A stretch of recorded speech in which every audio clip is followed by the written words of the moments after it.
पड़ जाए। ससुराल जाएगी तो पिटाई होगा तो लिखेगी चिट्ठी, आके ले जाओ। इतना भर किसी की और इच्छा भी नहीं होती थी।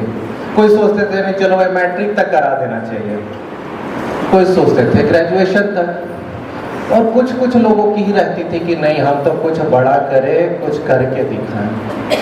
तो बाबा का ज्ञान भी कुछ ऐसा ही है, इसमें भी कोई थोड़े से फायदा के लिए आते, चलो यहाँ आए, शांति लगा, महसूस हुआ, अच्छा लगा, उस रीति से आते हैं। कुछ लोग आते हैं कि नहीं थोड़ा और करें, तबीयत ठीक हो जाता है, नींद आने लगी है, तो उस रीति से कुछ फायदा होता है, तो उस रीति से आते हैं। लेकिन जो एक बहुत बड़ा फायदा है, जो कहे कि छाछ पी के ही संतुष्ट हो जा रहा है, वो नींद आना, वो सुख, चैन, शांति, ये सब तो बाबा बोल रहे हैं ये सब इस ज्ञान का छाछ है। लेकिन इस ज्ञान का जो घी है, जो दीदी सारा आज वो कराए स्टेजेस में, कि हर स्टेज का क्या रिजल्ट मिल रहा है। अगर आप कोर्स कर लिए तो समझो कि त्रेता युग में एक जन्म में तो कम से कम आएंगे। तो ये दूरदृष्टि का नजर खुलता नहीं है। जो बच्चे दूसरे में है, चौथे में पढ़ाई पढ़ रहे हैं, उनको कभी समझ में नहीं आता है कि उनके माता पिता क्यों बार बार सुबह से लेकर शाम तक उनके पीछे लगे रहते हैं कि आप पढ़ो पढ़ो। पता चलता है क्या? मेरा तो नींद नहीं खुला था जब तक मैं 9वां में नहीं आया। 9वां में आए तब लगा रे बाप रे हमको तो पढ़ना पड़ेगा, अब पिताजी का होटल जिंदगी भर नहीं चलने वाला है। तो उसके बाद फिर मैंने अपनी कमर कसी कि नहीं अब पढ़ना पड़ेगा। उस समय तक माता पिता के फोर्स के कारण स्कूल जाना है, ट्यूशन लगा दिया है, पढ़ना है तो पढ़ना है। तो उसी रीति से हम सब भी कोई ना कोई स्टेज पर अभी हैं इस बाबा के स्कूल में। तो इसका जो परिणाम है, इसका जो रिजल्ट है बहुत भारी है, जन्मों जन्म का है। 21 जन्म तो बाबा गारंटी ही देते हैं, पूरा 84 जन्म ही है। और जो बड़े हैं, दादियां हैं, दीदी हैं, जो ब्रह्मा बाबा थे, उन्होंने उस रिजल्ट को तुरंत ही देख लिया। वो जैसे वो पर्दा तीसरा नेत्र का तुरंत खुल गया, इसीलिए ब्रह्मा बाबा के सामने वो हीरा मोती भी पत्थर लगने लगे, कोई कीमत नहीं। तो ये फर्क आता है। दादियां इतना प्रेस क्यों करते हैं, दीदी जो है इतना प्रेस क्यों करते हैं हर बात में? क्योंकि इनका तीसरा नेत्र खुला हुआ, ये रिजल्ट देख रहे हैं। जैसे माता पिता देखते हैं अपने बच्चों का रिजल्ट, ये पढ़ाई ठीक नहीं कर रहा है, कुछ नहीं बनेगा, पैर पे खड़ा नहीं हो पाएगा। उस रीति से आप देख रहे हो तो आप अपने बच्चे को फोर्स करते हैं, पढ़ो पढ़ो। और उसी रीति से जो हमारे बड़े हैं, समय की घड़ी को देख रहे हैं, दुनिया का नजारा उनके सामने है। और जब अपने देखते हैं अपने सामने वाले को कि ये अलबेलापन में चल रहे हैं, ये ढीलम ढाला चल रहे हैं, कम से कम इतना तो खुद से भी कर सकते हैं वो। चलो जो मेहनत वाला पेपर है उसको छोड़ो, जो अलबेलापन के हिसाब से छोड़ दे रहे हैं, तो अगर उसको भी हम लोग कस ले तो नंबर ऊपर आ सकता है। तो ये फर्क इस ज्ञान में भी है। बाकी दीदी ने कहा कि स्वास्थ्य के हिसाब से कुछ बात करें, तो इसमें तो हम रिसर्च भी कर रहे हैं। थायराइड का MGM में होगा और अभी और 5 मेडिकल कॉलेज में। तो उन सारों का जब रिसर्च कर रहे हैं, एलोपैथी भी देखा और सब विधियां देखी, आयुर्वेद का भी कुछ पढ़ा, तो हमने देखा कि बाबा ने जो हम लोग को सिखाया है, जो धारणाएं दी हैं, वो पक्का अगर सार में कहें, आज वो दवाई आप लोग प्रैक्टिस कर रहे हो लेकिन मालूम नहीं है, वो एक सुन लेंगे। कोई भी बीमारी हो, तन की हो, मन की हो, किसी भी तरह का बीमारी का 100% इलाज है।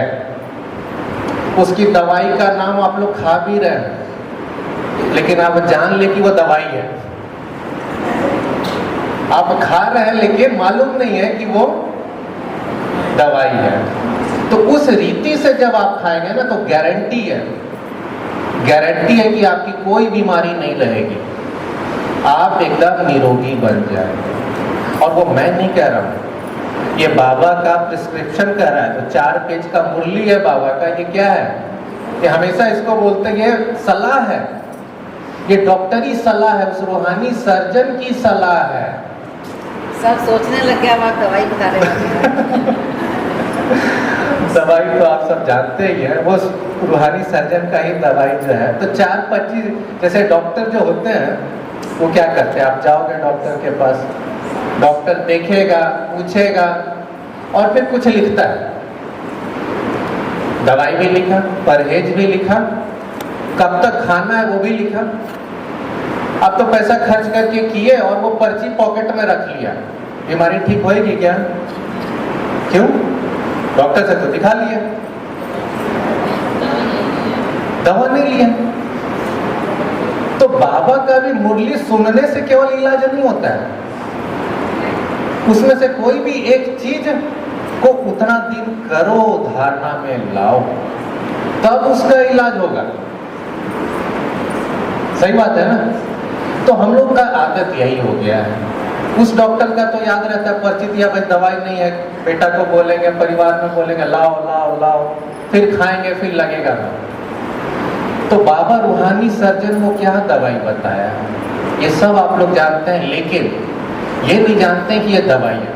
अगर इस 4 चीज को आप धारणा में ले आए 100%, तो गारंटी है 3 से 4 महीना में आप अपनी बीमारी को नीचे आता हुआ खुद महसूस करेंगे। और वो कोई नई बात नहीं है, 7 डे कोर्स का बुक में फोटो के साथ में दिया हुआ है। पहला क्या है? शुद्ध अन्न। एक धारणा है ना, शुद्ध अन्न। आधा बीमारी खाने से, मेडिकल साइंस की जितनी भी बीमारियां हैं 50% से ज्यादा बीमारी खान पान से है। बाबा ने क्या बोला? सात्विक अन्न। अब सात्विक अन्न की परिभाषा उस पे आ जाते हैं अगर, तो क्या देखेंगे? बीड़ी, सिगरेट, दारू, तंबाकू तो तामसिक हो गया। कितनी बीमारी उससे आती है?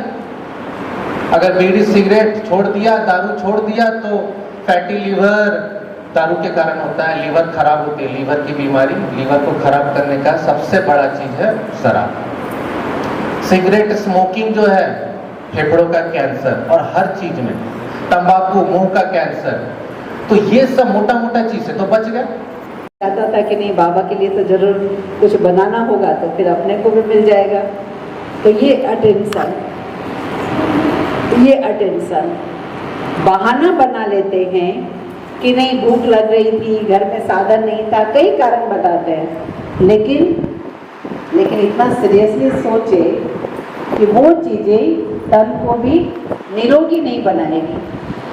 आज तो दुनिया वाले भी कहते हैं कि भाई तली हुई चीजें नहीं खानी चाहिए, और उसके तो बहुत सारे रीजन है कि सवेरे सवेरे कढ़ाई चढ़नी शुरू होती है और वो रात तक वही कढ़ाई खोलती रहती है, उसका तेल खोलता रहता है, जो जहर है। और इतनी बीमारियां लीवर की, हार्ट की, किडनी की सब बढ़ रही है, सब कारण वो है। तो जो बाबा ने हेल्थ वेल्थ हैप्पीनेस का वर्षा देने के लिए जो श्रीमद दी इतने वर्ष पहले, आज प्रत्यक्ष है ना, वो श्रीमद का पालन नहीं करने से कितना नुकसान है। लेकिन मुख्य बात है, बहाना हम और दूसरी चीजों का बनाते हैं, मुख्य बात है हमें उसका टेस्ट अपनी ओर आकर्षित करता है। तो दूसरे स्टेज तक कौन कौन पार किए हैं वो अपने से पूछना है। स्थूल परिवर्तन अपने आप में हुआ या नहीं हुआ, अपने आप से पूछना है। ठीक है, किसी को प्रॉब्लम आती हो तो बता सकते हैं। अब चलते हैं सी तक।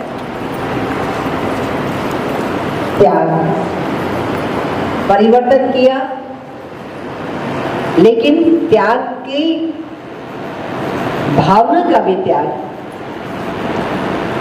ये है तीसरे स्टेज।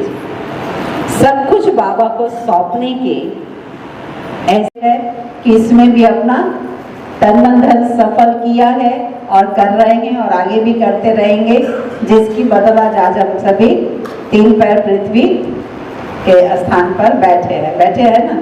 खुशी होती है ना? हाँ, जमीन प्लेन, जमीन से लेकर पूरी बिल्डिंग बनने तक हम सभी आंखों से देख रहे हैं। अब धीरे धीरे ये महातीर्थ बनता जा रहा है, जो बाबा के विभिन्न बच्चे आ रहे हैं।